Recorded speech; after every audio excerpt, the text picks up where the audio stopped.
Hello everyone and welcome back to the Common Sense Crypto channel. As with you always, this is Rich doing another video today on XRP.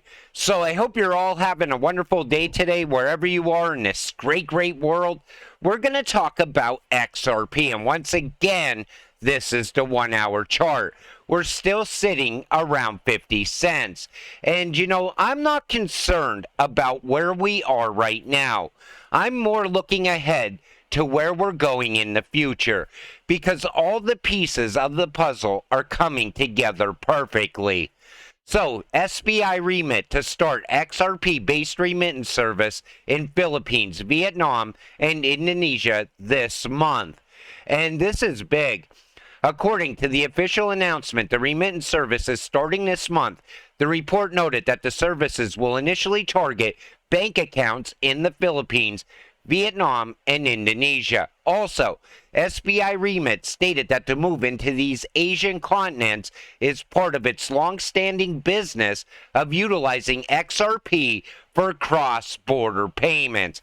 That's how me and you get rich. Now, the prominent financial firm is expanding its scope. Additionally, SBI Remit pointed out that the Philippines, Vietnam, and Indonesia have a substantial share of remittances directed to bank accounts. This situation made the countries prime targets for XRP adoption. And you know, once other countries take notice to how well Ripple technology works, how well XRP provides on-demand liquidity, they're going to want this as well. This can lead to more adoption even in the short term. And I think that's where we're headed with XRP. It's not hard to see it anymore where we're going from here. Renowned wealth manager positions Ripple to be as big as Amazon, Google, and Apple. Clive Thompson, a renowned wealth manager, recently shared his optimism about the future of Ripple and XRP. Vandell speculated that the payments network and XRP will continue to exist, and that every bank will adopt it in the future. And I believe that. Because what's the alternative? Swift? It's 50 years old. Even with upgrades, it's never going to be able to compete with RippleNet technology. It's never going to be able to compete with XRP. And I think that's why Ripple and Swift need to partner up, or Swift will die over time. The past couple of years have been a real tipping point for institutional DeFi, where even the biggest of banks are embracing this technology as the future, and they have to adapt or die. Any bank in the future that doesn't use RippleNet technology and XRP will die off slowly, because every single other bank will push them out of business very fast. People are tired of fees. The banking system is broken. Send money overseas. It takes days sometimes. RippleNet gets it there in a matter of seconds. So any bank that's still taking days to send your money from, say, the US to maybe China, those banks are going to die off, because nobody wants to wait for anything anymore. They want it all to be instant. And that's why I said we're watching this all transform at the same time, because we're still early to crypto. So BRICS expansion predicted to fuel Ripple and XRP adoption in the trillion-dollar market. And the BRICS are never going to choose to use SWIFT. I think they're going to utilize RippleNet and XRP, because most of these countries are already using it. And if they're not using it already, they're testing with it. And, you know, we're watching the BRICS grow out very fast right now. They are expanding at a very alarming rate. And I think we're at a point now where you could pretty much say that the BRICS are bringing about the new financial system. Every other country's going to jump on board with whatever the BRICS is using. That's what I see playing out. So XRP could be the new oil of the financial system. And one thing I want to point out is we are in the fourth industrial revolution already. And XRP has the potential to drive the fourth industrial revolution. The analyst stated that XRP's application could revolutionize several sectors, ranging from small and medium-sized enterprises to financial institutions, banks, central banks, and clearinghouses by comparing XRP to the new oil or water of the financial world. Digital perspectives emphasize the potential of XRP to transform these sectors. And I think that's exactly what's going to happen. Like I said, one country sees how good it works. This country has to have it. Then another country takes notice. They have to have it.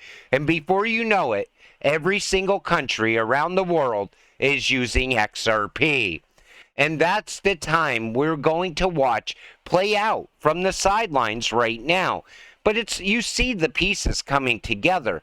The announcements show you in which direction we're going. Then you got to look at the NDAs that are happening behind the scenes at the same time. Ripple probably gains new partners on a daily basis. Some we hear about, others we don't yet. We'll hear about them later. London Stock Exchange plans blockchain digital asset exchange. And even the London Stock Exchange is pushing into the digital space. But one thing I want to point out is right here. So Asia Next, the Singapore joint venture between SIX and Japan's SBI, also has international trading in its sights, but started by targeting cryptocurrencies. SBI is going to be game-changing for XRP. They are pushing everything in this direction. In Japan, JPX, the operator of the Tokyo Stock Exchange, announced plans to tokenize stocks by 2025. It has already been involved in a tokenized green bond issuance. SBI launched the Osaka Digital Exchange, which will start to trade tokenized stocks soon. Do you see what's going on? And you know Ripple's technology and XRP is going to be tied in there as well. Everything looks great for this cryptocurrency. Supporting the next generation of European blockchain and crypto leaders. You ever take notice? Ripple is tied to universities all around the world. They're teaching RippleNet technology. They're talking about XRP. They're doing the same thing with Stellar and XLM. Why would colleges talk about this? Why would they teach this in a classroom if XRP was not the future? They never would. And I mean, it's college after college teaching this. And these are the people that are going to come up and they're going to start their own crypto firms maybe. Or they come up with the next revolutionary technology to push even more adoption in the future. Flash payments in Australia is ready for NPP connection. NPP is similar to FedNow. Ripple is already set up for implementation with flash payments in Australia when the ASICS October 2024 date goes live for derivatives in Australia. This is also very big. What are flash payments? It tells you right here. Recognize the game-changing benefits of Ripple Consensus Protocol for international money transfers and was the first digital currency exchange in Australia to be awarded a license to operate from ASIC. The RCL removes many of the traditional friction points that make completing international money transfers expensive and slow, notably third-party correspondent banks, by eliminating the middlemen. Flash Payments is able to deliver your money faster and without the high fees typically of the SWIFT payment method, cheaper than SWIFT. Not interested in traditional fiat transfers? We also use RCL to help our customers instantly fund their cryptocurrency wallets. Using Ripple Protocol is just one of the ways Flash Payments is able to deliver greater value for customers looking to shift money overseas.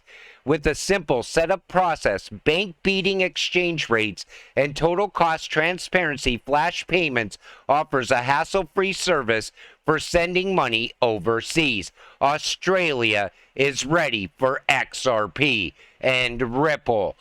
If you don't believe how early you are into the crypto space, this speech by Andrew Durkee, CEO of Republic, spoke in front of Congress, really drives it home.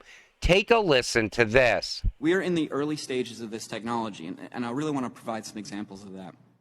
It generally takes about 25 to 30 years for human beings to adopt a new data transfer technology. Radio was invented in 1890, but wasn't commercially available until the 1920s. TV was developed in the 1920s, but wasn't in homes until the 1950s. Email was invented in 1969, but most of you most likely didn't have an email address until 1997. There is one that I really want to focus on, and that's TCP/IP, which is the internet, for those that don't know. It was developed as a DARPA project in 1970, but it wasn't really commercially accepted until 1995 when it was rolled out with Windows 95. There's another important date, which is 1983. 1983 is when TCP/IP was accepted as the standard protocol for internet development, 13 years after it was created. Well, here we are, 13 years after Bitcoin was created, and we're just now starting to talk about standardization. This is not a coincidence.